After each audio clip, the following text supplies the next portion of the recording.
Doctor श्रोत्री ज्याचं वर्णन पांढऱ्या पंढरीचा परमेश्वर असं करतात तो नगाधिराज हिमालय. या हिमालय पर्वतरांगांमधला माउंट एव्हरेस्ट हे शिखर आणि केटू हे शिखर, यानंतरचं जगातलं तिसऱ्या क्रमांकाचं शिखर कांचनगंगा किंवा कांचनजुंगा, याची उंची 8586 मीटर. तर हे शिखर आणि त्याच्या परिसरात केलेल्या भटकंतीवरचं हे पुस्तक, याचा लोकार्पण सोहळा आज या सर्व मान्यवरांच्या उपस्थितीत आणि आपल्या सर्वांच्या साक्षीनं होणार आहे. या कार्यक्रमाचं प्रास्ताविक करण्याची विनंती मी रानवाटाचे समन्वयक आणि सामाजिक कार्यकर्ते जयंतराव देशपांडे यांना करते. आम्ही पुस्तकप्रेमी समूह, या पुस्तकप्रेमी समूहाच्या वतीनं आपली भूमिका मांडतात. माननीय शिरीषजी चिटणीस हे नाव आपल्या सातारकरांना सुपरिचित असं. दीपलक्ष्मीच्या माध्यमातून विविध सामाजिक सांस्कृतिक सर्व कार्यक्रमाच्या आयोजनात त्यांचा सक्रिय सहभाग असतो. विविध पुस्तकांचं संपादन केलेलं असे शिरीष चिटणीस आम्ही पुस्तकप्रेमी या समूहाची भूमिका मांडतात.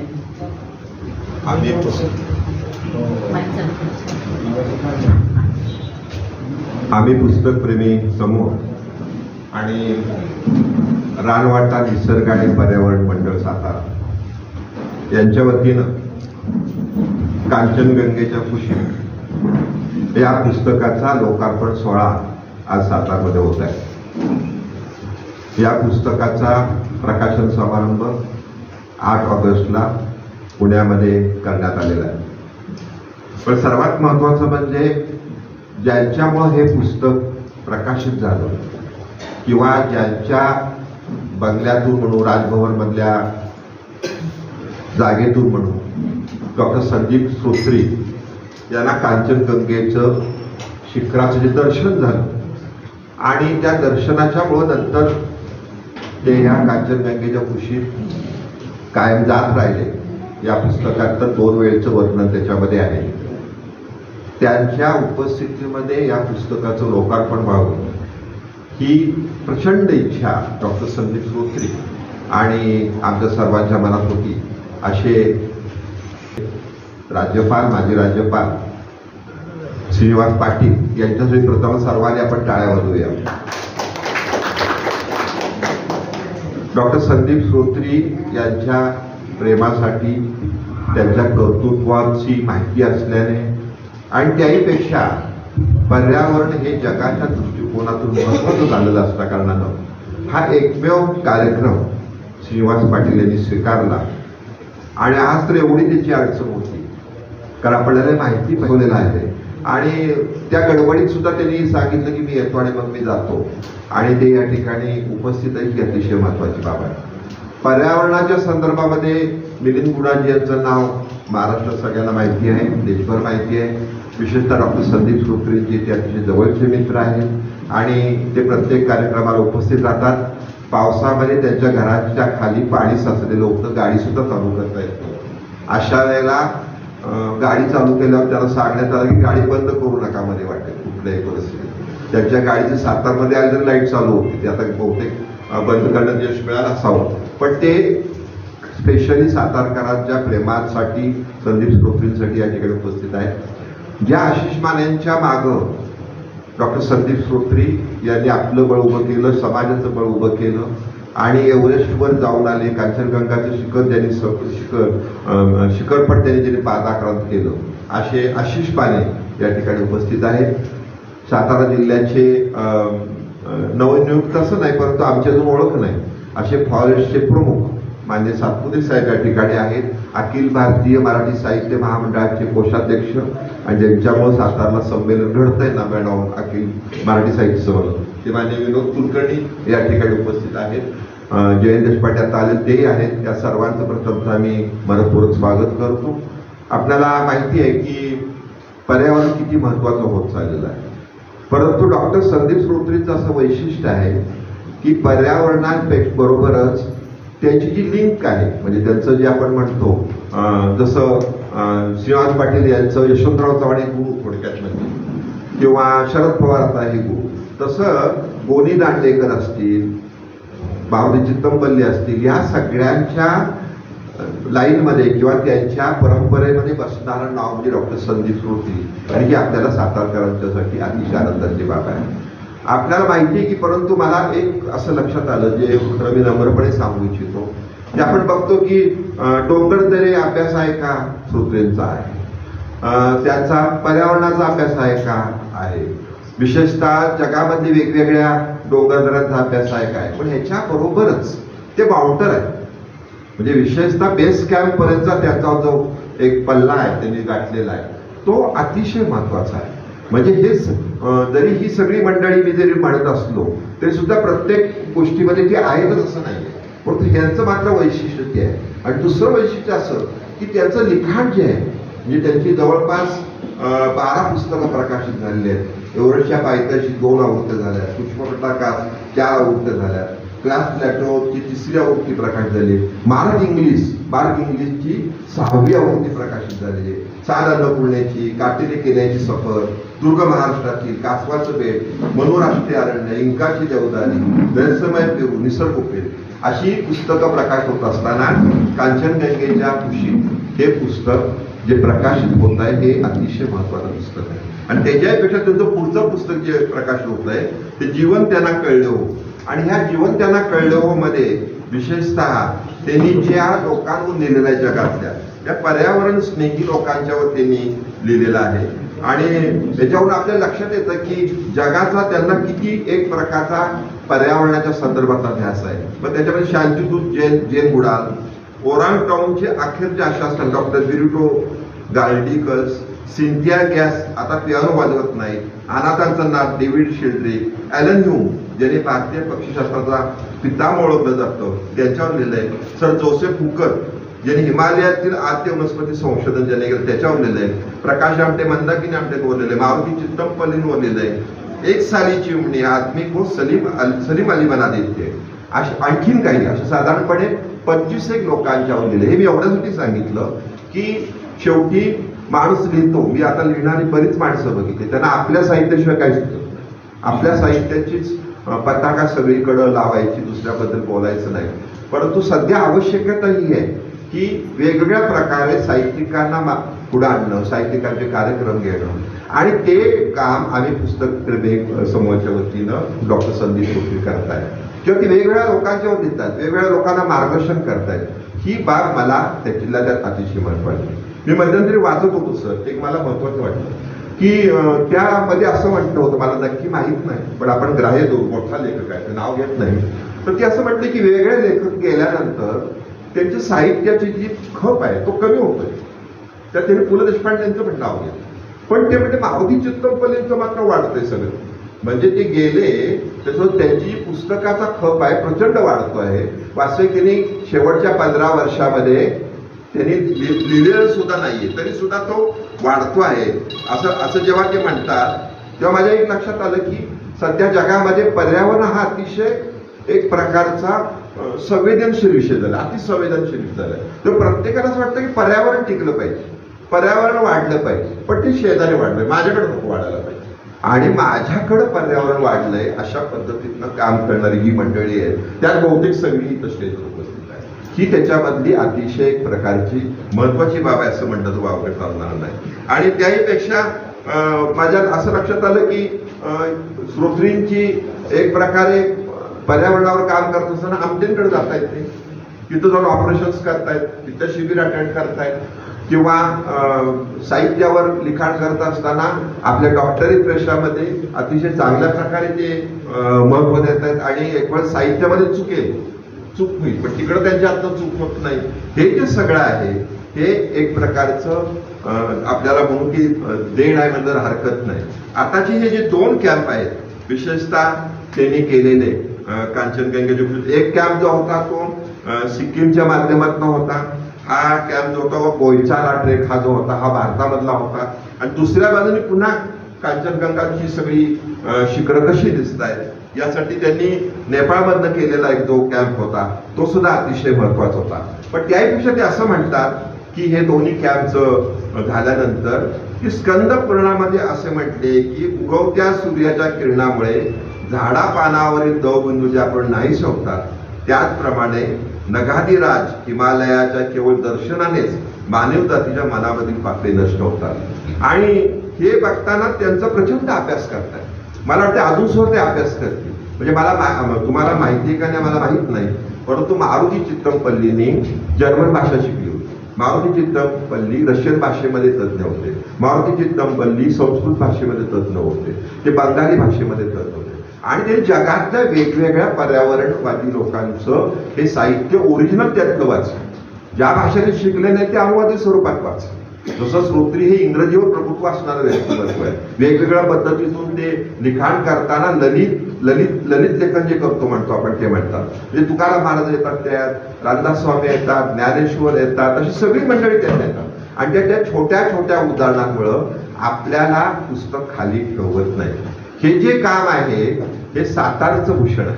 सातारकरांच्यासाठी अतिशय महत्वाचं आहे. म्हणजे आपला एक लेखक अतिशय मोठ्या पदापर्यंत गेलेला आहे.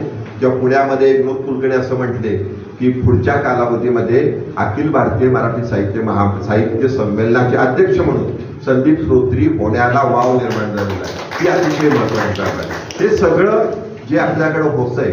आणि त्यापेक्षा मला दुसरं वाटलं म्हणजे आताच रशियामध्ये एक मोहीम करून आले विनोद कुलकर्णी, तुमची मुलगी आता आली ते आता एक शिखर सर करून आले. पण तो सातारमध्ये तो वाव आहे. म्हणजे आपण जे म्हणतो इन्फ्रास्ट्रक्चर, एव्हरेस्ट साठी जाण्यासाठी इन्फ्रास्ट्रक्चर किंवा मोठ्या मोठ्या मोहिमा पार पाडण्यासाठी इन्फ्रास्ट्रक्चर, हे इन्फ्रास्ट्रक्चर सातारमध्ये आहे. मग ते युवक पिढीला दिशा देण्याचं, त्यांच्यासाठी मदत करण्याचं, त्यांना या पुस्तकातून एक प्रकारचं धैर्य देण्याचं ते काम करतायत. मग अशी अजून एक विषय राहिला म्हणजे हे नुसते पर्यावरणवाले नाहीये तर त्यांना पक्षी म्हणजे त्यांना मला असं लक्षात आलं की हे जे सगळे बाकीचे लेखक आहेत, दांडेकर असतील, चित्तमपल्ली असतील, हे सगळ्या लेखकांकडे जे आहे ते आहेच, पण एक्स्ट्रा त्यांच्याकडे आहे. म्हणजे हिमालयाच्या स्वारीवर गेले तर त्यांच्याकडं पक्षी कुठले दिसत आहेत, नवीन काय दिसतंय, नवीन काय शोध लागतोय, अशा पद्धतीचं सुद्धा काम त्यांच्या माध्यमातून होत असतंय. त्यातलं एक उदाहरण तुम्हाला मुद्दाम दिलं पाहिजे की जे मला अतिशय महत्वाचं वाटलं की जो पहिला जो ट्रेक त्यांचा झाला सिक्कीमच्या माध्यमातून, तर त्याच्यामध्ये त्यांनी असं म्हटलं होतं की त्या पुस्तकाच्या मध्ये की सिक्कीम जे राज्य आहे हे भारताच्या 41% जागा आहे, परंतु भारताच्या 20% जैवविविधता तिथं आहे. आणि हा जो सर्व ट्रेक झाल्यानंतर त्यांनी लिहून ठेवलं येतं की कोयच्याचा ट्रेक संपून उतरताना डॉक्टर संदीप श्रोत्री झाडांच्या गर्दीतून विंडोवेमधून दिसणारी हिमशिखरे कॅमेऱ्यात टिकत होते. ते पान नंबर 93 वर लिहितात, थेन खांग आणि जोकुनो अगदी माझ्या डोक्यावर होते. मागे कोपऱ्यात पंडिमचे त्रिकोणी शिखर लगेच ओळखता येत होते. त्याच्या आणखी पश्चिमेला एक तंतेरी शिखराची रांग उठून दिसत होती. मी माझ्या कॅमेऱ्यात हे दृश्य पकडले खरे आणि पुढे चालू लागलो. अचानक मला काहीतरी खटकले. मी तत्क्षणी थांबलो. मी पुन्हा त्या ठिकाणी मागे आलो, मनामध्ये गणित केलं, सॅकमध्ये नकाशा काढला आणि पुन्हा एकदा त्या शिखराच्या दोन्ही रांगेकडे बघितले. माझ्या कॅमेऱ्यातून पूर्ण झूम करून त्याला कॅमेऱ्यात बंदिस्त केले. मी आनंदाने वेडा व्हायचा बाकी राहिलो, कारण ती शिखर रांग दुसरी तिसरी कोणतीही नसून साक्षात कांचनगंगाची होती. तिची दक्षिण, मध्यम आणि मुख्य अशी तिन्ही शिखरे त्या एका 10-15 फुटाच्या वळणावरून दिसत होती. कोणत्याही पुस्तकात किंवा ब्लॉगवर ही माहिती दिलेली मी वाचली नव्हती. माते कांचनगंगेने मला हे अनपेक्षित दर्शन दिले.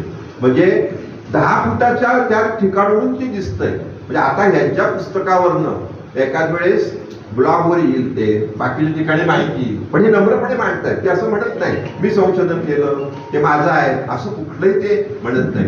हे जे सगळं आहे ते मला वाटतं त्यांच्या दृष्टिकोनातून महत्वाचं आहे. म्हणजे आपण बघतो की व्यंकटेश माडगूळकरांनी पण लिखाण केलं, परंतु बरंच लिखाण त्यांनी अनुवादित पुस्तकं वाचल्यानंतर केलेलं आहे. पण श्रोत्रींचं लिखाण हे स्वतःच्या अनुभवात केलेलं आहे. आणि हे नुसतं अनुभवात तर नाही, तर अनुभवाबरोबर त्यांच्या दृष्टिकोनातून जे महत्वाचं आहे की ते पुण्याचं जो हा जे मंडळ आहे, गिरीप्रेमी मंडळ आहे, त्याला प्रचंड मदत करत असतात. लोकांना जाण्यासाठी मदत करतात, बाकीसाठी मदत करतात. आणि हे जे मदत करणं आहे आणि त्याच्यासाठी जो एक प्रकारचा जो एक उमदेपणा लागतो, कष्ट घेण्याची वृत्ती लागती, ती अतिशय महत्वाची आहे. मी फक्त 1-2 मिनिटच त्यांचा जो नेपाळमधला ट्रेक होता त्या ट्रेकमध्ये त्यांच्या अंगावर जो शहारा आला आणि आशिषमानित आहेत त्या संदर्भात त्यातलं एक पुस्तकात लिहिलेलं ते सांगितलं. ते नेपाळच्या ट्रेकहून खाली येत होते आणि या संपूर्ण मार्गावर आम्ही कुसा नदीच्या एका बाजूला होतो, तर विरुद्ध बाजूला कांचनगंगा शिखराच्या दक्षिण बेस कॅम्पकडे जाणारा रस्ता आहे. तो पण त्यांना समजलं होतं की मोहीम फत्ते झालेली आहे, तुमची मोहीम जी आहे ती फत्ते झालेली असं त्यांना कळालं होतं. आणि आम्हाला त्या मार्गावर किरकोळ एजा दिसत होती. मी आमची लोसा कॅम्पवर पोहोचल्यावर उकडायला लागले म्हणून अंगाचे जर्किन आणि पायाचे बूट काढून त्या हॉटेलमध्ये लिंबू सरबताची बाटली घेतली आणि जमिनीवर बैठक मारली.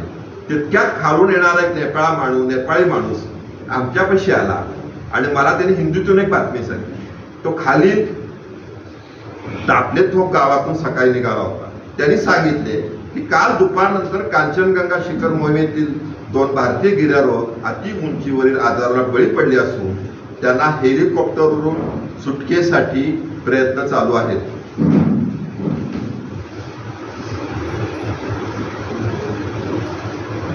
परंतु शेवटी ईश्वरेच्या बलियसी स्टे ठरली आणि त्यांचा मृत्यू झाला. मी ती बातमी ऐकताच हातरून गेलो. देवाची प्रार्थना करू लागलो, कोण असावे ते 2 दुर्दैवी. माझ्या डोळ्यासमोर उमेश शिरपेचा अगत्य असहाय्य चेहरा येऊ लागला.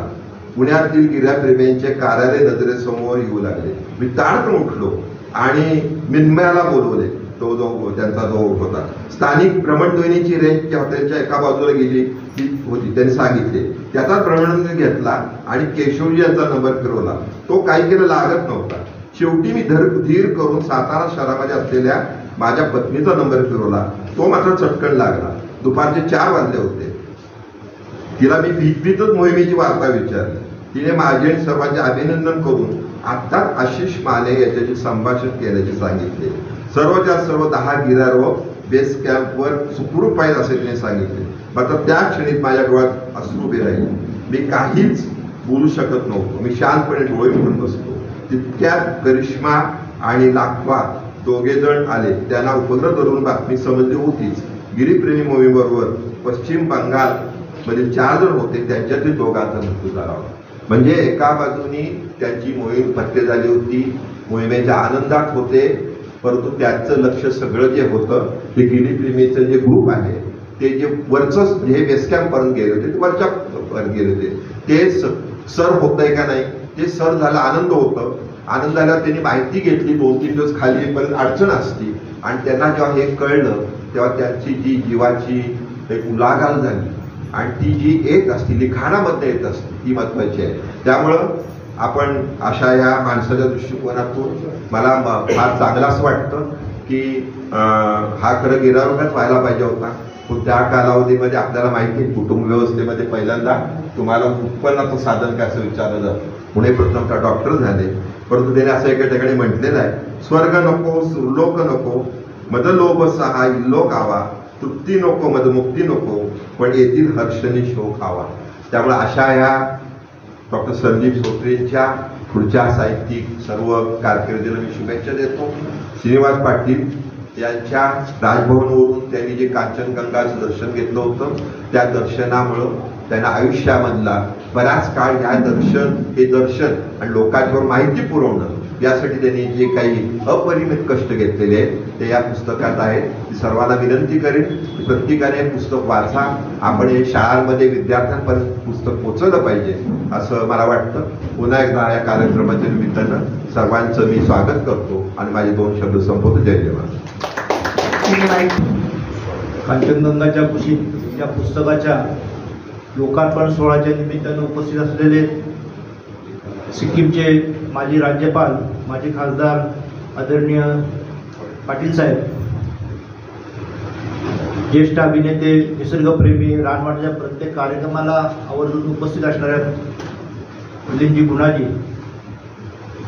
नवीनच सातारामध्ये कार्यालयीन कामासाठी वनरक्षक विभागामध्ये उपस्थित असलेले सापुते साहेब, सातारच्या सांस्कृतिक कार्यामध्ये अग्रेसर असणारे श्री चिटणीस आणि विनोद कुलकर्णी, जगातील 5 अष्टाधारी शिखरं पादाक्रांत करून सुद्धा जमिनीवर असलेले शिवछत्रपती पुरस्कार प्राप्त अशी जी माने आणि या सर्व कार्यक्रम त्यांच्या महोदयाचे म्हणजे मित्र डॉक्टर श्रोत्री. रानवाटा गेली 25 वर्ष निसर्ग आणि पर्यावरण संवर्धनासाठी सातत्याने सातारमध्ये उपक्रम राबवत असते. आकाशदर्शन, पक्षी निरीक्षण, पदभ्रमंती, वृक्षारोपण अशा वेगवेगळ्या माध्यमातून जनजागृती करण्याचं काम सातत्याने सुरू आहे. कुठलीही संस्था सलग रोपणोत्सव वर्षापर्यंत सुरू राहणे आणि तिची उत्तरोत्तर प्रगती होणं हे त्या संस्थेच्या दृष्टीने अभिमानास्पद आहे. आणि या सर्व याच्यामध्ये आमच्या बरोबर काम करणारे खगोल विषयात काम करणारे मिल हळबे असतील, भटकंती करणारे डॉक्टर श्रोत्री असतील, वेगळ्या पद्धतीने भटकंती करून माहिती देणारे आमच्या श्रीमंती तुलकर असतील, अशा वेगवेगळ्या क्षेत्रातले दिग्गज व्यक्ती ह्या रानवाटाच्या संचालक आहेत. अध्यक्ष म्हणूनही त्यांनी यशस्वीपणे काम केलं. वृक्षारोपणाचं आपण सर्वजण सगळीकडे जयघोष ऐकत असतो. माननीय पंतप्रधानांनी आपल्या सर्वांना आवाहन केलं की एक पेड़ मे के नाम माँ के नाम या पद्धतीनं वृक्षारोपण करून जे वाढते तापमान आहे त्याला कंट्रोल करण्यासाठी म्हणून प्रत्येकाने एक वृक्ष लावा. त्या आव्हानात सुद्धा रानवाटात प्रतिसाद दिला. 4 भिंतीच्या जवळच्या टेकडीवरती मागच्या 3 वर्षापासून वृक्षारोपण सुरू आहे. 380 झाडं लावली. ती सर्वच्या सर्व चांगल्या पद्धतीनं एका अर्थानं जिवंत आहेत असं म्हणायचं, कारण वृक्षारोपण केल्यानंतर त्याकडे बघितलं जात नाही. पण तो एक अनुभव आमच्यासाठी खूप चांगला होता. आपण देणगीदार म्हणून 1000 रुपये त्यासाठी घेतो की जेणेकरून त्याचं जे संवर्धन आहे, पाणी घालणं असेल किंवा तिथे त्याची मेंटेनन्स करण्याची जी गरज असते ती त्या माध्यमातून पूर्ण होते आणि लोकांचाही आपल्या त्यासाठी चांगल्या पद्धतीचा प्रतिसाद मिळतो. त्यासाठी आवश्यक असणाऱ्या पाण्याच्या टाक्याही आपण तिथं 4000 लिटरच्या तिथं बसवल्या की जेणेकरून जानेवारीनंतर उन्हाळ्यामध्ये ती झाडं आपली जगावीत आणि शालेय विद्यार्थ्यांचा त्यासाठी आपल्याला चांगला प्रतिसाद मिळतो. ज्या ज्या माध्यमातून निसर्ग आणि पर्यावरणाचं संवर्धनाचं काम करता येईल त्यासाठी रानवाटा सातत्याने काम करत असतील. आपल्या सर्वांचा सहभागही त्यामध्ये नेहमीच आम्हाला मिळत आला आहे. भविष्यातही त्याच पद्धतीने तो सहभाग मिळावा अशी मी या निमित्ताने आशा व्यक्त करतो. डॉक्टर श्रोत्रींच्या या पुस्तकाच्या निमित्तानं आपण सर्वजण या ठिकाणी उपस्थित राहिला त्याबद्दल आपल्या सर्वांचं मनपूर्वक स्वागत करतो आणि प्रास्ताविक थांबवतो. धन्यवाद. आकर्षक अशी प्रत्येक प्रकरणाची शीर्षक डॉक्टरांच्या साहित्य आणि कवितेच्या प्रेमाची साक्ष आपल्याला त्याच्या या नावांमधूनच येते. जसं की लागले नेत्र पैलतीरी, माझी जीवन गाणी, माझं लोभसा यह लोक हवा, अशी विविध शीर्षकं यातल्या प्रत्येक प्रकरणाला दिलेली आहेत. हेडविग मीडिया हाऊसने प्रकाशित केलेले हे पुस्तक आणि डॉक्टरांचे अन्य पुस्तक आज बाहेर विक्रीसाठी उपलब्ध आहेत. आपण जरूर या पुस्तकाचा लाभ घ्यावा. या पुस्तकाच्या अंतरंगात काय आहे ते कांचनगंगेच्या कुशीतली सफर आपल्याला डॉक्टर थोड्या वेळानंच स्लाइड शोच्या माध्यमातून घडवणार आहेतच. त्यांचा स्नेह आणि पर्यावरणाप्रती असलेलं या सर्वांचं प्रेम, या सर्व मान्यवरांचं स्वागत आणि सत्कार या ठिकाणी आपण करणार आहोत. तसे हे सर्व लोक आपल्याला सातारकरांना सुपरिचित असे आहेत तरी सुद्धा कार्यक्रमाची औपचारिकता या भूमिकेतून मी यांचा थोडक्यात परिचय करून देते. माननीय श्रीनिवासजी पाटील आपल्याला खासदार म्हणून सर्वांना सुपरिचित आहेतच, मात्र राजकारणापलीकडे जाऊन उत्तम प्रशासक, कला साहित्य रसिक आणि उत्तम वक्ते ही त्यांची ख्याती आपल्या सर्वांनाच आहे. जेव्हा ते सिक्कीमचे राज्यपाल होते त्यावेळेला महाराष्ट्रातून विशेषतः सातारा जिल्ह्यातून जाणाऱ्या पर्यटकांसाठी सिक्कीमचं राजभवन हे माहेरघरच होतं असं म्हटलं तर वावगं ठरणार नाही. 1965 ते 99 या काळात विविध प्रशासकीय पदं त्यांनी भूषवली. पुढे संसदेत गेल्यानंतर विविध संसदीय समित्यांवरही त्यांनी काम केलं. कराड इथं झालेल्या अखिल भारतीय मराठी साहित्य संमेलनाचे ते कार्याध्यक्ष होते. याबरोबरच कला, क्रीडा आणि सांस्कृतिक क्षेत्रातल्या विविध संस्थांच्या कार्यात त्यांचं मार्गदर्शन लाभलेलं आहे. त्यांची मिश्किल भाषणं आपण अनेकदा अनुभवलेली आहेत. आजही याचा प्रत्यय आपण थोड्या वेळाने घेणार आहोतच. माननीय श्रीनिवासजी पाटील यांचा सत्कार आणि स्वागत डॉक्टर स्वाती श्रोत्री यांनी करावा अशी मी विनंती करते. वयाचं कोणतंही बंधन न बाळगता आज आवर्जून या कार्यक्रमाला ते आलेले आहेत. ते केवळ डॉक्टर श्रोत्री यांच्याविषयी असलेल्या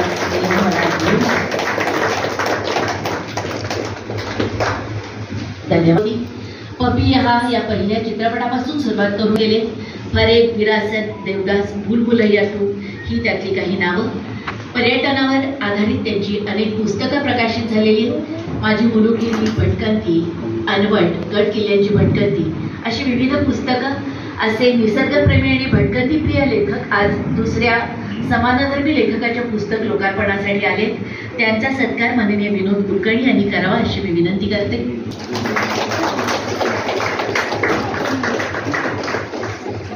यानंतरचे मंचावर उपस्थित असणारे आशिष मारमाला आलेले आहेत. स्वतः कांचनगंगा सर केलेले आहेत.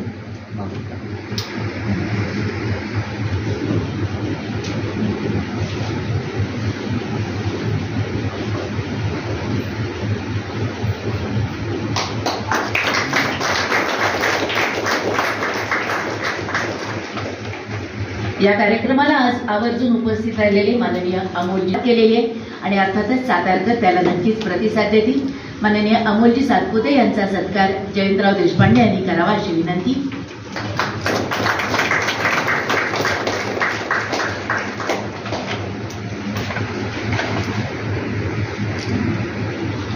डॉक्टर श्रोत्री यांचं मनोगत आणि कांचनगंगाचा स्लाइड शो असा हा दुसरा पाठ. तर पहिल्या भागामध्ये आता आपण मनोगतांकडे वळतो आहोत. यामध्ये सुरुवातीला मी आमंत्रित करते एव्हरेस्टवीर आशिष माने यांना आपण आपलं मनोगत व्यक्त करावं. आदिल सर, मुलाजी सर आणि डॉक्टर संदीप श्रोत्री सगळ्या मान्यवरांचा आभार मानतो आणि रानवाटा आणि आम्ही पुस्तकप्रेमी समूहाचे पण आभार मानतो. मला खरं तिथे बोलवलं. खरं हा आमच्या सगळ्यांच्या जवळचा विषय आहे आणि आपल्या सगळ्यांना माहितीच आहे डॉक्टर श्रोत्री बरंच अभ्यासपूर्ण सगळं हे करतात. पण ज्यावेळेस आमची पहिल्यांदा भेट झाली त्यावेळेस आम्हाला शिखर चढायचं माहिती होतं, पण मी यांना भेटल्यावरती ते कसं चढायचं हे कळालं की डोळस भटकंती काय असते, आपण इतिहास कसा बघावा, तिथले काय हे बघावे. त्यामुळे पहिल्यांदा वय लहान होतं बरंच, त्यावेळेस माझं एव्हरेस्ट झालं, रोडसे झालं, 2-3 शिखरं मी केली, सर केली. पण नंतर सरांच्या बरोबर खूप वर्ष काढल्यानंतर ती दृष्टी मिळाली की आपण, मग त्यावेळी कळालं की आपण फक्त पायानेच शिखरं चढत होतो, डोळे तर आपण नेलेच नव्हते वरती. आणि खरंच त्याचा खूप उपयोग झाला आणि तो अजूनही होतो आहे. रोज आम्ही नवीन शिकतो गोष्टी. आणि सरांची पुस्तकं मी नंतर वाचली. त्यांनी आधीच दिली होती मला, पण पुस्तक वाचायची सवय नसल्यामुळे त्या काळात ते थोडंसं तेवढं झालं नाही. पण नंतर कळालं की अरे या सगळ्या गोष्टी इतक्या होत्या, आपण त्या मिस केल्या. आणि त्या पुस्तकातनं आम्हाला बघता आल्या. एव्हरेस्टच्या पायथ्याशी पुस्तक खूप छान आहे, अन्नपूर्णा आहे आणि बरेच पुस्तकं आहेत. तसंच कांचनजंगामध्ये पण थोडं आमची मोहीम ज्यावेळेस ठरली गिरीप्रेमीची, त्यावेळेस आम्ही असं ठरवलं होतं की आपण इको एक्सपेडिशन करायची. म्हणजे की तिथल्या झाडा पानं फुलांचा अभ्यास करून तिथला जे सॅम्पलिंग्स आहेत ते गोळा करून आणायचे आणि काही इन्स्टिट्यूट्सला द्यायचे. आणि ते सगळं तयार झालं होतं. सो पुण्यातले 2-3 म्हणजे पुणे युनिव्हर्सिटी आणि बाकी इन्स्टिट्यूट्सशी पण आमचं टायअप होतं. पण ह्या सगळ्या दोन्ही साईडनं ते सॅम्पलिंग कलेक्ट करायचे होते. आणि श्रोत्री सरांना विचारलं तर ते तयार झाले की आम्ही दोन्ही साईडचे ट्रेक करेल. त्यामुळे आमची खरंच चिंता मिटली, कारण की ते शास्त्रीयपणे आणायचे होते, व्हर्जिन सॅम्पल्स आणायचे होते, त्याला कसं प्रिझर्व तिथे पिक करायचं, हे करायचं, अशा बऱ्याच गोष्टी होत्या त्यामध्ये सरांचा खूप मोठा वाटा त्या सगळ्या सॅम्पल कलेक्शनमध्ये पण झाला आम्हाला पायथ्यापर्यंत. आणि बऱ्याच गोष्टी शिकायला मिळाल्या. तर मी नुसतं नाही, माझी पूर्ण गिरीप्रेमीची टीम आमची पुण्यातले पण सगळे सरांचे पुस्तकं वाचून की हा पक्षी आहे, इथे हे झाड आहे, इथे फूल आहे, इथे हे आहे, ह्या अशा बऱ्याच अनेक गोष्टी, अनेक पैलू त्या कळाल्या की खरंच ह्या सगळ्या गोष्टी पण असतात. नुसतं चढणं हा एक वेगळा भाग आहे, पण हा सगळा अभ्यास करून चढायला खरंच महत्त्व आहे. आणि खरंच आनंद मिळतो त्यातनं, हे सरांमुळे कळालं. त्यामुळे मी खरंच त्यांचा खूप मोठा आभारी आहे. आणि बाकी बऱ्याच गोष्टी आहेत, पण मला असं अनुभव सोडून जास्त बोलता येत नाही, त्यामुळे मी थांबतो.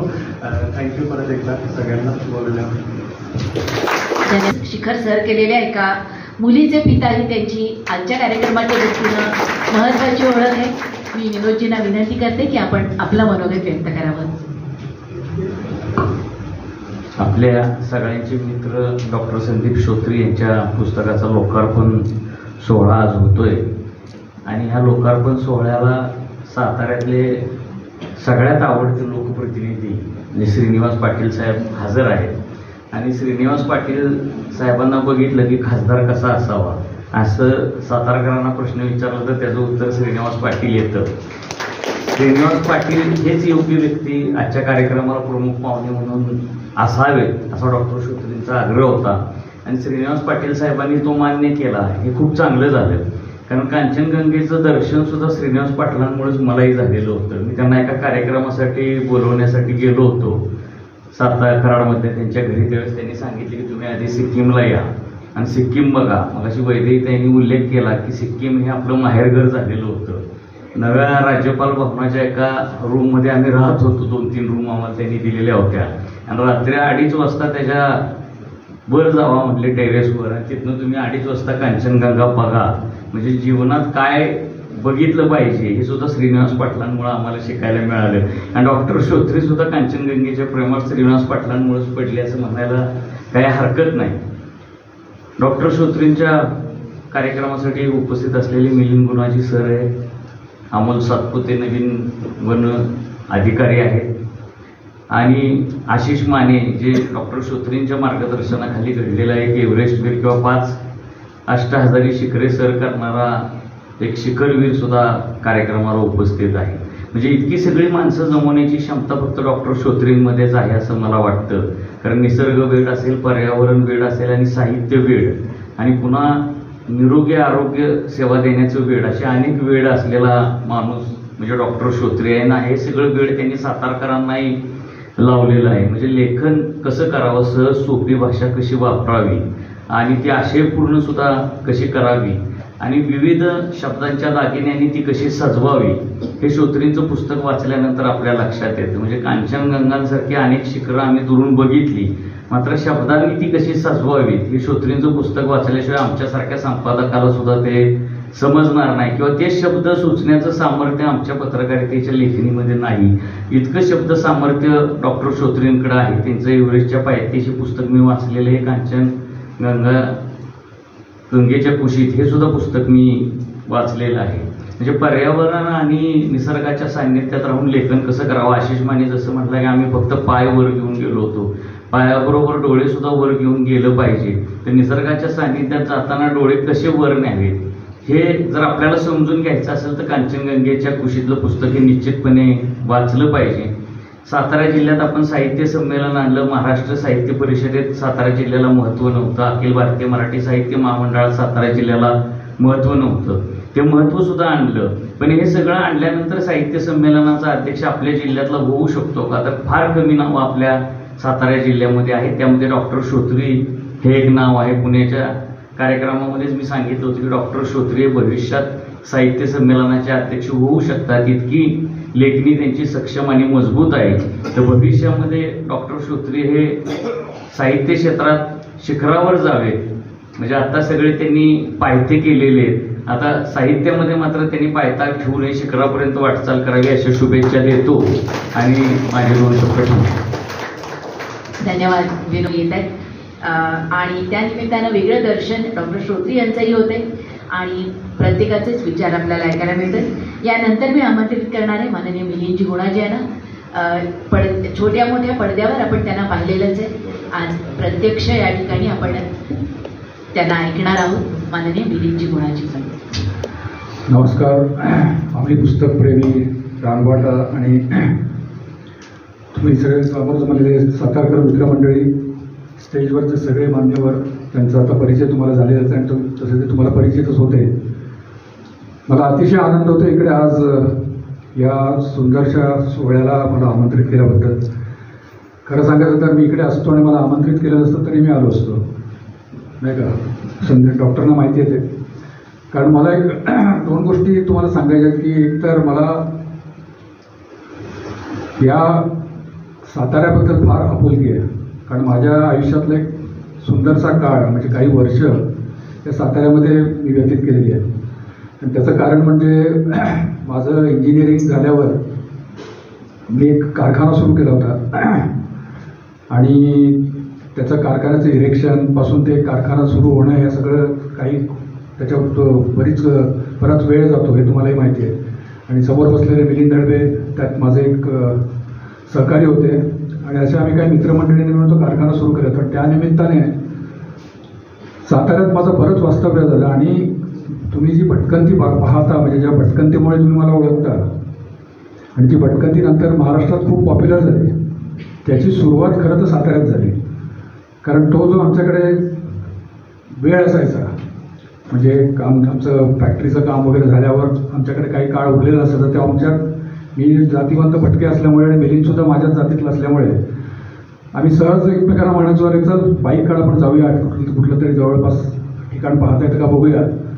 आणि मग अक्षरशः सज्जनगड असो, ठोसेघर असो, जरंडेश्वर असो, सगळे भाग आम्ही पाहिले होते. आणि मिलिंदसुद्धा सांगेल की ठोसेघरवर जेव्हा आम्ही ठोसेघर पाहिला तेव्हा फारशा लोकांना, म्हणजे साताऱ्याच्या पलीकडे फारशा लोकांना तो माहितीसुद्धा नव्हता. आणि त्यानंतर मी लोकप्रवेश ठोसेघरवर लेख लिहिला, त्याला प्रचंड प्रतिसाद मिळाला. आणि त्याच्यानंतर काही काळात जेव्हा मी भटकंती शूट करण्यासाठी म्हणून तिकडे गेलो तेव्हा आम्हाला शूट करता येण्याचं झालं, इतकी प्रचंड गर्दी तिकडे होती, म्हणजे एवढा तो पॉईंट पॉप्युलर झाला. आणि हे सगळं जे माझं सुरू झालं ते या साताऱ्यात झालं. आणि त्या काळात जे माझ्याबरोबर मित्रमंडळी होती, हेमंत थत्ते, मिलिंद हळबे, अशा मित्रमंडळीत अजून पण मित्र त्याच्यामध्ये सामील व्हायला लागले आणि मित्र जोडले जायला लागले. त्याच ओघामध्ये भेटलेले म्हणजे डॉक्टर श्रोत्री, संदीप श्रोत्री.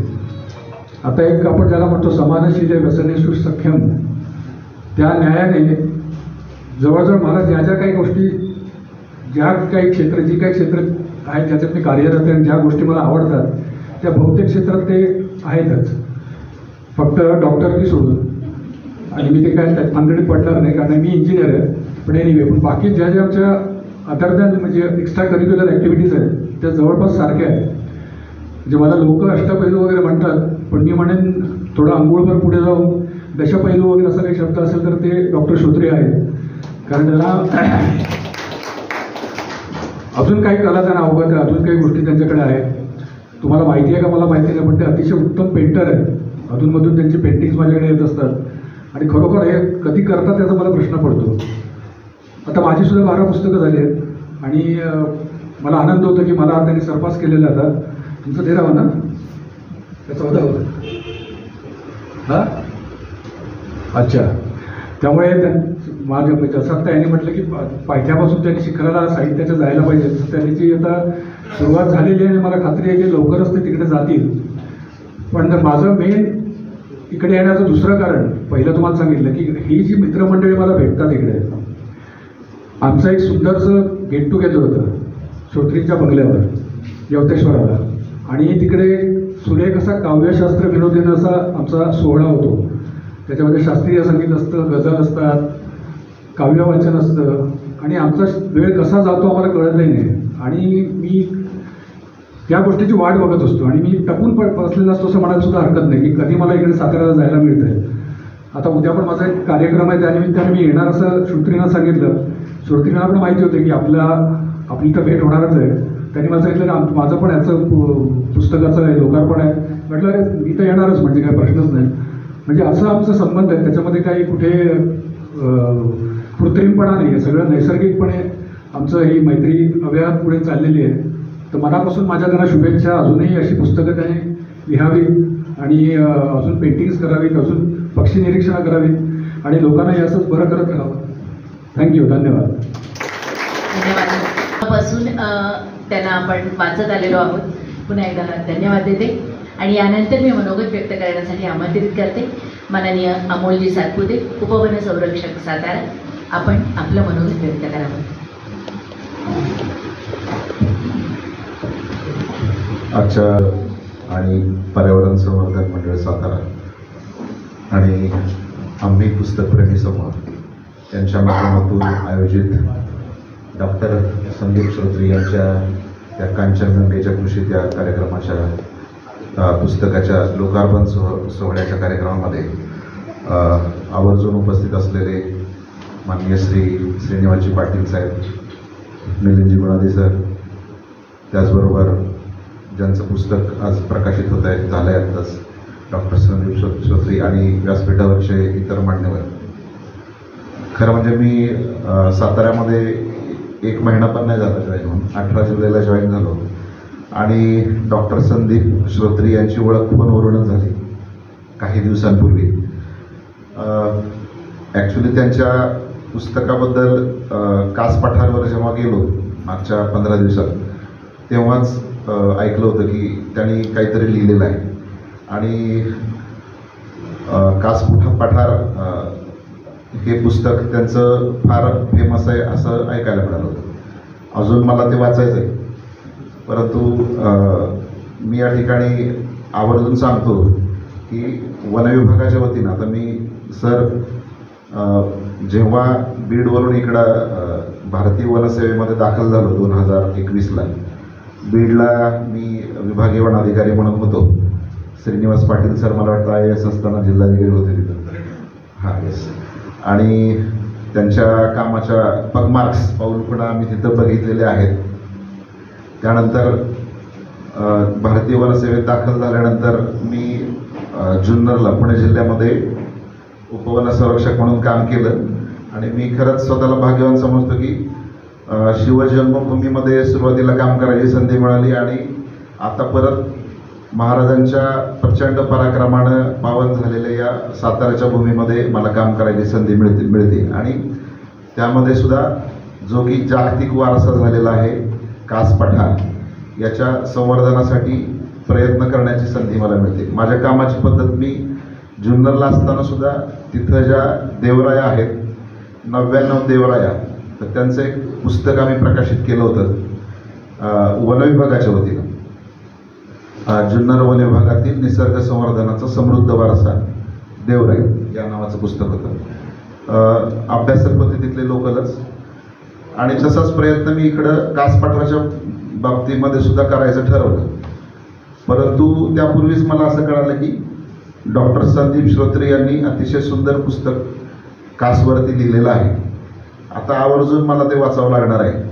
आम्ही आमचं पुस्तक तर प्रकाशित करूच, परंतु मला या ठिकाणी नक्कीच सांगायला आवडेल की मारुती चित्तमपल्ली जे वनाधिकारी होते त्यांनी निसर्गाबद्दल अनेक पुस्तकं लिहिली. त्यामुळं समाजामध्ये निसर्गाविषयी विशेष करून ते पक्षीतज्ञ असल्यामुळे पक्ष्यांविषयी आवड निर्माण झाली. परंतु आत्ताच्या पुस्तकं न वाचण्याच्या काळामध्ये म्हणजे कमी आवड झालेली आहे पुस्तकं वाचायची मोबाईलच्या युगामध्ये. ही आवड कायम ठेवण्यासाठी आणि निसर्गाप्रती समाजामध्ये आवड निर्माण होण्यासाठी, पुस्तकांविषयीची आवड निर्माण होण्यासाठी निश्चितपणे डॉक्टर संदीप श्रोत्री यांचं लेखन पुढच्या काळामध्ये मारुती चित्तमपल्लीच्या पंक्तीत बसणारच आहे आणि ते पुढच्या काळामध्ये निश्चितच उपयुक्त ठरणार आहे, याच्यात काही शंकाच नाही. आणि जसं त्यांनी कास पठारला एक जागतिक ओळख निर्माण करून देण्यामध्ये आणि त्यांच्या पुस्तकाच्या माध्यमातून महाराष्ट्रभर भारतभर कासची ओळख निर्माण झाली आणि ललित लेखन कसं असावं याविषयी त्यांच्या पुस्तकाच्या माध्यमातून आपल्याला कळेल. तसंच मी या पुस्तकाच्या संदर्भामध्ये सुद्धा जे आज या ठिकाणी प्रकाशन सोहळा संपन्न झालेला आहे त्याबद्दल निश्चित सांगेन की कास पठारची जशी ओळख निर्माण झाली आणि त्याविषयी जसं चांगलं वाचन करायला लोकांना मिळतंय, तसंच कांचनगंगेविषयी सुद्धा निश्चितपणे त्यांच्या या पुस्तकाच्या माध्यमातून मिळेल असं मी या ठिकाणी अपेक्षा व्यक्त करतो. आणि मला या ठिकाणी आयोजकांनी बोलण्याची संधी दिली त्याबद्दल आयोजकांचं या ठिकाणी आभार व्यक्त करतो आणि डॉक्टर संदीप श्रोत्री यांच्या पुढच्या लिखाणासाठी आणि या पुस्तकाचं यश मिळावं यासाठी त्यांना शुभेच्छा देतो आणि माझे 2 शब्द थांबवतो. जय हिंद, जय महाराष्ट्र. अशी आहेत आणि अनेक अनवट वाटा सुद्धा आहेत की ज्याच्यावर वेगळ्या वेगळ्या पद्धतीनं वन विभागाच्या वतीनं लिहिलं जाईल आणि लेखकांचाही असा समूह डॉक्टर श्रोत्री यांनी तयार केलेला आहे आम्ही पुस्तकप्रेमीचा. त्याच्यामध्ये उत्तम लेखक आणि उत्तम वाचक असणारा समूह, जवळपास 300 सभासद असणारा समूह.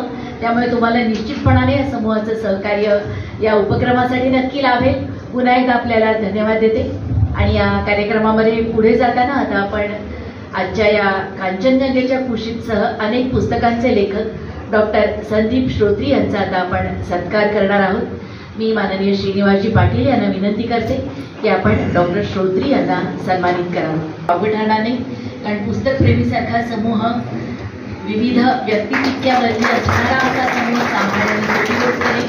पण गेली जवळपास 2-2.5 वर्ष हा समूह ते सांभाळत आहेत. सातत्याने समूहाच्या माध्यमातून पुस्तकांचा परिचय दर आठवड्याला करून दिला जातोय आणि श्रोत्री यामध्ये महत्वाचं योगदान. आणि 23 दिवस राहिलो होतो आणि त्यामुळं उभं राहून बोलण्यापेक्षा तुमच्या डोळ्याची काचगंगा दिसत खुशी व्हावी. जुन्या मराठीत कूस उजवली असं म्हणतात. एखाद्या घराण्यामध्ये एखाद्या बाळ जन्माला की कूस उजवली. कूस म्हणजे हे गाव आणि ते गाव मध्ये कूस असते आणि बायकांना आवडेल कवळी भाजीची असते त्याच्यावर जरा कूस असते. तेव्हा अनेक प्रकारांनी 7 वेळा कांचनगंगा खुशीचा अनुभव करण्याचा प्रयत्न डॉक्टर संदीप श्रोत्रींनी केला. खरं तर कांचनगंगा पाहायची असेल तर सायंकाळी बगवी, रात्री चंदेरी, पहाटे सोनेरी अशी कांचनगंगा पाण्यात मजा आहे. आदरणीय उद्धवजी ठाकरे हे माझ्याकडे मुक्कामाला आले आणि त्यांना कांचनगंगेचे फोटो काढायचे होते. 2 दिवस त्यांना फोटोची संधी मिळालेली नाही आणि तिसऱ्याची संधी मिळाली आणि येता येता वाटेमध्ये एक समारंभ चालला होता सकाळी लवकर. ते माझ्या मुलाला म्हणाले, सर जरा बघूया ना पण काय समारंभ आहे म्हणजे बघायला गेले. वाजंत्री होते, लग्न चाललं होतं, नवरा नवरी बसले होते आणि नवरी उठून उभं राहिली. Hello Uddhavji, how are you. मुंबईची मुलगी सिक्कीम मध्ये लग्न करत असताना आपण जवळचा माणूस येतो, त्याला जवळचा माणूस निसर्गाचा मिलिंद गुणाशी. मिलिंद कुठं असतो? मुलावरती असतो. मकरंद आणि मिलिंद हे 2 जोडीचे शब्द आहेत ज्यांना अनेक वेळा बघून आपल्याला आनंद होतो, बरीचशी माहिती मिळते. साताऱ्यामध्ये कारखाना काढला आणि आसपासची सगळी शिखरं बघून घेतली. त्यातल्या शिखरेमध्ये पहिला शब्द काढून नका, खरे. जेवढं काही खरं आहे आणि निसर्गात आहे ते आत्मसात करावं, डोळ्यांनी बघावं आणि अंगावर शारे यावे असा हा सातारा आहे. खरं तर तिबेटी धर्मगुरू आणि त्यांचे सगळे जे आश्रम आहेत ते आश्रम सुद्धा बघण्यासारखे आहे. महाभारतामध्ये किरात नावाचं एक घराणं आहे. ते घराणं म्हणजे सिक्कीम. नामग्याल नावाचं घराणं आणि चोगल नावाचा राजा. सिक्कीम मध्ये मासे सुद्धा शिजवायची एक पद्धत आहे.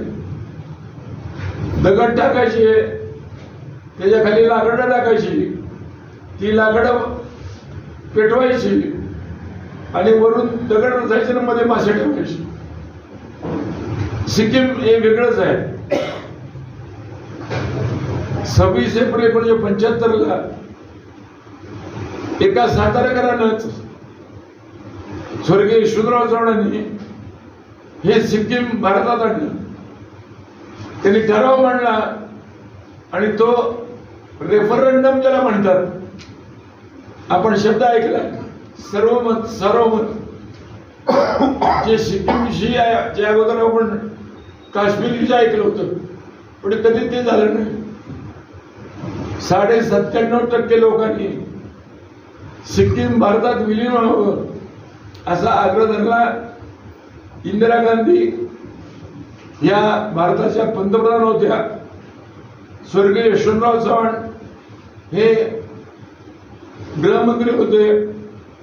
त्याच्या अगोदर आमचे डॉक्टर आप्पासाहेब पंत हे त्या सिक्कीमच्या राजभवनामध्ये इंडिया हाऊस या नावानं ते वास्तू होती, तिथं राहत होते. पहिले आप्पासाहेब पंत, दुसरे यशवंतराव चव्हाण आणि तिसरे सातारचे श्रीनिवास पाटील.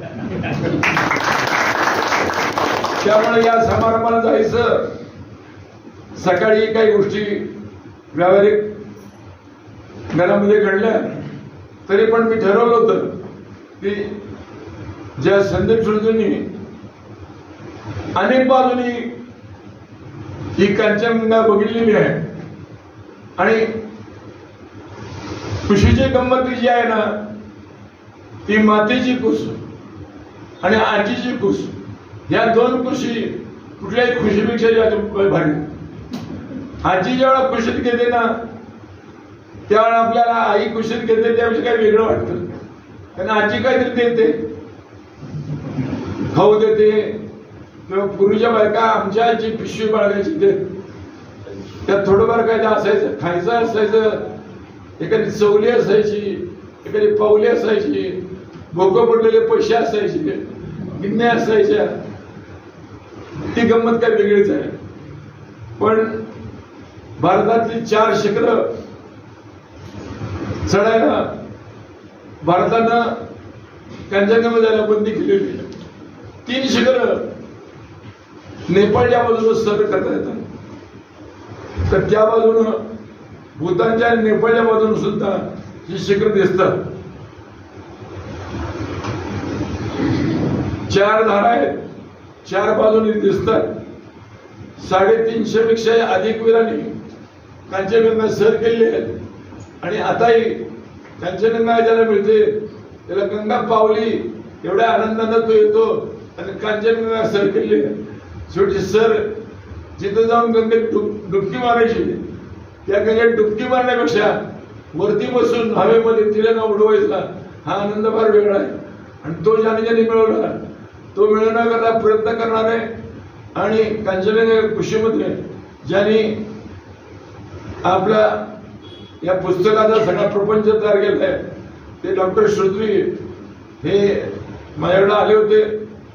पण एक आपला माणूस येतो, एखादं बीज घेतो, ते बीज धुणावतो आणि तेच पुढं मुठभर बीज पेरतो आणि शेत भरून येतं आणि मुठोळ्यामध्ये पाणी येतं.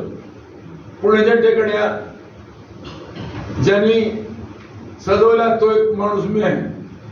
आदरणीय सातपुते साहेब जुन्नरमध्ये होते, मी पुण्याचा कलेक्टर होतो तेव्हा जुन्नर, त्याच्या 5 नद्या, कुकडी, मीना, तिथले भीमाशंकर, त्याला लागून असलेला थेऊर, आपले जे गणपती आहेत अष्टविनायक, ते सगळे नवीन नवीन झाडी. आणि झाडी म्हणजे काय, वेळा गाडी नाहीतर काठी हातात घेऊन चालणं, हे ज्याने अनुभवले असे मिलिंदजी. आणि या पुस्तकाच्या प्रकाशनाला मुद्दाम आपण आपल्या एका लेखकाला एका पार्श्वभूमीवरती विनोद, ती पार्श्वभूमी ज्यांनी पुस्तक लिहिलंय त्याला अपेक्षा आहे की मी लेखक आहे, मी साहित्यिक आहे आणि साहित्यिक असल्यानं माझं साहित्य वाचलं जातं. पण काही लोकांच्याकडे जे साहित्य असतं ते साहित्य तयार करण्याकरता जी प्रवृत्ती, जी शोधात्मक लागते, असं असताना मनुष्य जर सातारच्याच एका साहित्य संमेलनात मी होतो त्यावेळेला बाहुबली हे नाटक मी बघितलेलं आहे. त्यावेळेला आदरणीय यशवंतराव चव्हाण हे नुकतेच गृहमंत्री झाले होते आणि नवी गाडगिरी त्यावेळेला आले होते. त्यामुळं सातारच्या या ऐतिहासिक साहित्यिक पार्श्वभूमीवरती वन खात्याची मंडळी आणि वनप्रेमी आणि रानमाटा निसर्ग आणि पर्यावरण संवर्धन मंडळ या ठिकाणी मंडळी आज इथं हजर आहेत आणि त्यांच्या समोर खुशीचा अनुभव येतोय. त्यामुळे खुशी जावं आणि पुन्हा हे अशा प्रकारची पुस्तकं दिली जावी. हे मन आहे, उलट करा, वन नव. आता नवं शोधण्याचा प्रयत्न करूया. ताईंनी सांगितलं सातारा निवड काच पठार नाही तर पठार पसरलेला आहे, हात लावायला तिथं सोनं आहे, ते शोधावं. आणि सातारकरांना जागतिक वारसा मिळाला. परवा 12 किल्ल्यांना वारसा मिळाला. तसं नव्यानं काहीतरी सातारमध्ये घडतंय आणि ते मला असं वाटतंय विनोद, सातारला असलेल्या सगळ्या लेखकांची वेगळं दालन करा. ज्यांनी काय काय लिहिले, श्रीमंत माटे इथले आहेत, सिरमोले इथले आहेत, बरीच पण लिहित आहेत. गजेंद्र गडकरांची ही सासरवाडी आहे, धनंजयराव गाडगे यांची सासरवाडी आहे, अनेक लोकांना माहिती नाही. आणि धावडीशी ही आपली झाशीची राणी ती आपलीच आहे. इतिहास तपासून बघावा लागतो आणि भूगोल चालून बघावं लागतो. त्याचा भूगोल चालून बघा आणि इतिहास शिकून घ्या. आणि इतिहास एका डॉक्टरच्या हातात द्या. तो डॉक्टर त्याचा इतिहास करत असताना मन लावून तुम्हाला नवीन काही सांगतो आणि तुमच्या पदरात काहीतरी टाकतो. पदरात टाकणं याला फार महत्व आहे. पदरातलं व्यसन वेगळं, जोडी वेगळी आणि पदर वेगळा, असा पदर सापडलेला एक डॉक्टर संदीप यांच्या प्रयत्नाला आणखी यश यावं आणि आयुष्यामध्ये पुन्हा नव्यानं काही पुस्तकाचं प्रकाशन करत असताना सातारच्या लेखक मंडळींना आनंद व्हावा, अशा मंडळींचा एखादा स्टॉल लागावा, त्याची माहिती मिळावी. कदाचित 1 किंवा 2 पुस्तकं उपलब्ध असतील तरी त्याचं पुनर्मुद्रण करता येईल. छत्रपती शाहू महाराजांनी साताराची राजधानी केली आणि बंगालपर्यंत रघुजी भोसले यांची तलवार काल आणली, याचा सगळ्याला आश्चर्य वाटतंय. पण त्या रघुजी भोसल्याला ज्यांनी प्राधान्य दिलं आणि नागपूर पासून कलकत्त्यापर्यंत राज्य दिलं ते शाहू महाराज आहेत. आणि त्यामुळं सातारचं मोठेपण जपावं, ते फुलवून सांगावं.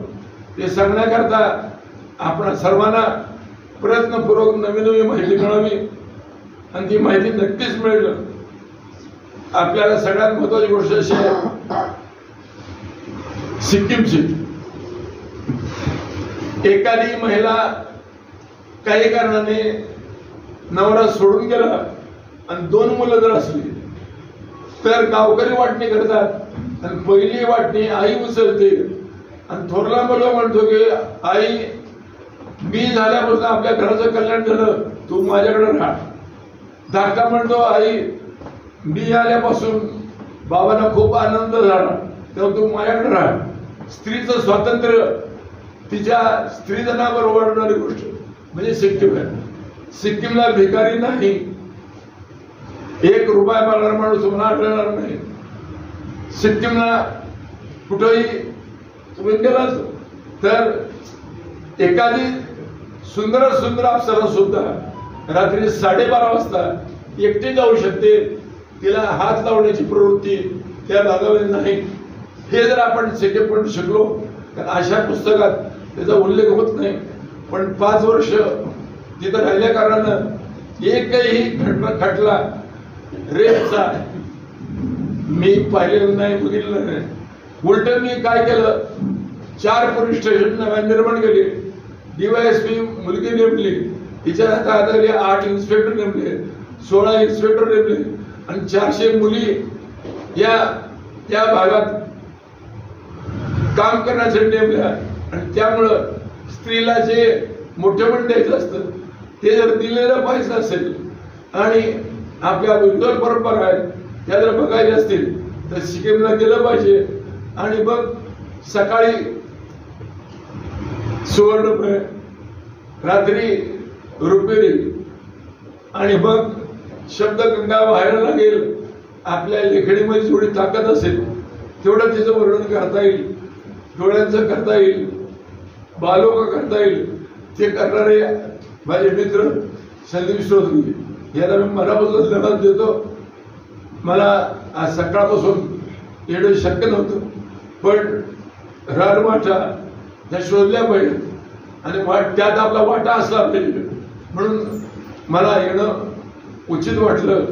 आपण सर्वांनी माझं छोटंसं सिक्कीमचा संबंधित असलेला म्हणून कौतुकानं स्वागत केलं आणि त्याचा उल्लेख केला त्याबद्दल धन्यवाद देतो. थांबतो. जय हिंद, जय सिक्कीम.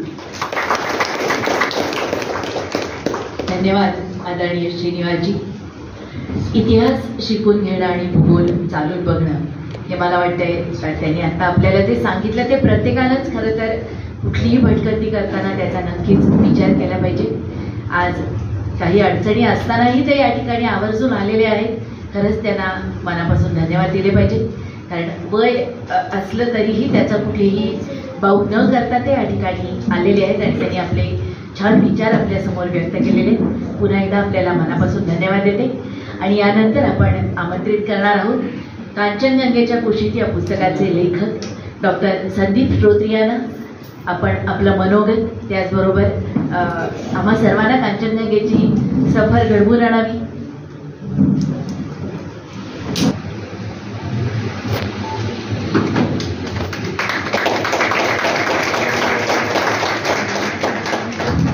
कार्यक्रमासाठी अतिशय मान्यवर व्यक्ती हजर होत्या. आपण सगळे इथं हजर आहात आणि पुढच्या कार्यक्रमाची उत्सुकता तुम्हाला आहे, त्यामुळे मी जास्त वेळ घेणार नाही, पण फॉर्मॅलिटी आणि तितकीच आवश्यक आहे. त्यामुळं मी इथं उभी आहे. आज आमच्या ज्या सेक्रेटरी मॅडम आहेत त्या काही अपरिहार्य कारणामुळे येऊ शकल्या नाही, त्यामुळं ऐन वेळेला हे काम माझ्याकडे आलेलं आहे. त्याचा मला अर्थातच आनंद आहे. आज या कार्यक्रमासाठी माननीय खासदार श्री श्रीनिवासजी पाटील, सिक्कीमचे राज्यपाल, नंतर अभिनेते माननीय मिलिंद गुणाजी, उपवन संरक्षक, अनेक अष्टहजारी शिखर पादाक्रांत करणारा सातारच्या शिरपेचातला मानाचा तुरा उपस्थित आहेत आणि इतरही सर्व मान्यवर उपस्थित आहेत. तुम्ही सगळेजण उपस्थित आहात, त्यामुळे तुमचे सगळ्यांचे मनापासून आभार. आणि IMAने हा हॉल उपलब्ध करून दिला, त्यांच्या स्टाफचंही खूप सहकार्य लाभलेलं आहे. रानवाटा समूहाच्याच लोकांचं सुद्धा सहकार्य आहे आणि ग्रुप जो आहे त्याचे लोक सगळे इथं आवर्जून उपस्थित आहेत, त्या सर्वांचे आभार. आणि आज या आभार प्रदर्शनाच्या निमित्ताने मी एक विशेष आभार मानण्याचा चान्स घेते की जसं म्हटले पाटील साहेब की सिक्कीमला माहेरपणाला जाण्याचा चान्स मला मिळालेला होता. आम्ही तिघी चौघी जणी आलो, पण कदाचित आपल्या लक्षात नसेल 2-3 दिवस राहिलो होतो आम्ही. तिथून खिचियापारी, जोंगू फॉरेस्ट वगैरे असा ट्रेक केला होता. शेवटच्या दिवशी आपण कार्यक्रमासाठी बाहेर गेलो होतो, त्यामुळे भेट झाली नाही, आभार मानता आले नाही. आज या निमित्ताने मी मुद्दामून आपले आभार मानते. धन्यवाद. आपण सगळे आलात त्याबद्दल आभारी. गाणी लावावी अशी विनंती. आणि आता डॉक्टर संदीप श्रोत्री, मनोगत आणि स्लाइड शो. आजच्या या लोकार्पण सोहळ्यासाठी आवर्जून उपस्थित राहिलेले, साताऱ्यामध्ये नुकतीच नियुक्ती झालेली, त्यांच्याबद्दल बरंच मी काही ऐकलेलं होतं. आज पर्सनली प्रत्यक्ष वैयक्तिक भेट होतीये असे अमोलजी,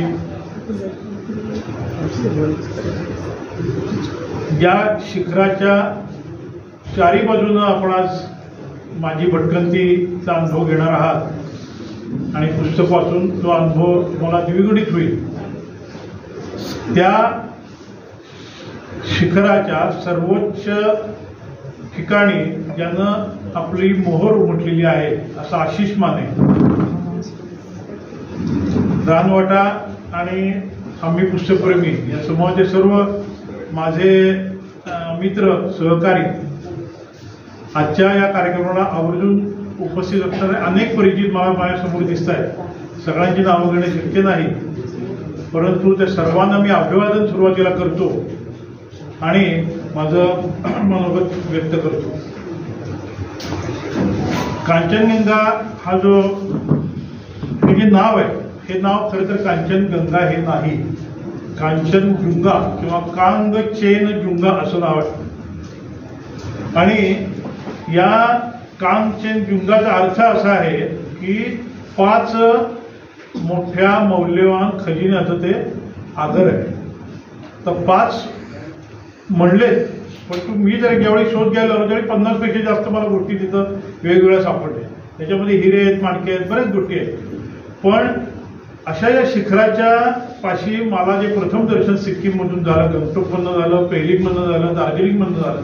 दार्जिलिंग हे पश्चिम बंगालमध्ये आहे, परंतु ते झालं त्यानं मी खरोखर वेडा झालो. पण मीच असं नाही, 200 वर्षापूर्वी ज्यावेळी पहिल्यांदा एकानं बघितलं, 250 वर्षापूर्वी हुकरनं बघितलं, जे जोसेफ हुकरनं बघितलं, त्यावेळी सुद्धा त्यांना असं, त्यावेळी तर मला वाटतं प्रदूषण कमी होतं. सिक्कीममध्ये प्रदूषण आताचं नाहीये, परंतु अशा लोकांनी ज्यावेळी बघितलं त्यावेळी ते खरोखर वेडे झाले होते. आणि या शिखराला, एक शिखराची अनेक वैशिष्ट्य आहेत, मी पुढे सांगेन तुम्हाला.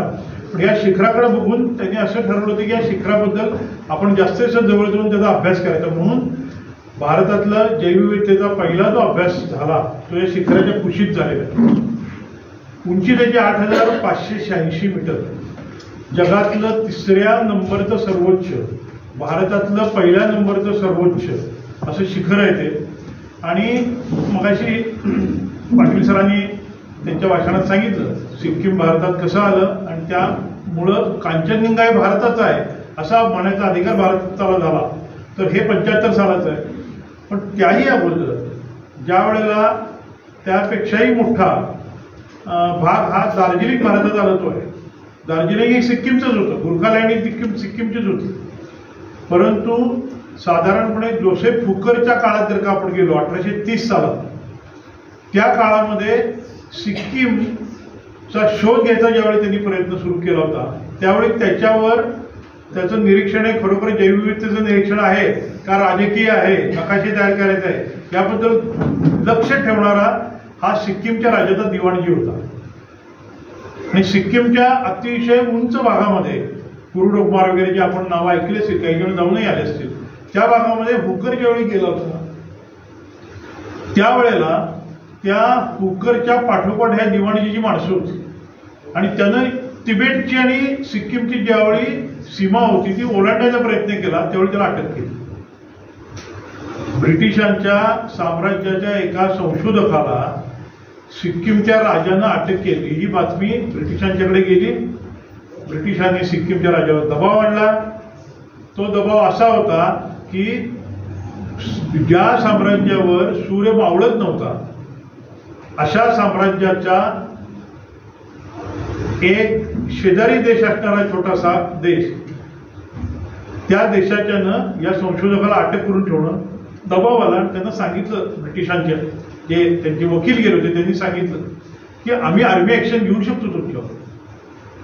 तुमचा अगोदर सिक्कीमचा राजा हा नेपाळचे गोरिल्ला वॉर, नेपाळच्या राजाकडनं होणारा, टोळ्याकडनं होणारा आणि तिबेटकडनं होणार, त्यासाठी तो भांबवून गेला होता, घाबरला होता. त्यानं ब्रिटिशांनी सांगितलं ठीक आहे मी लगेच सोडतो, आमची चूक झाली.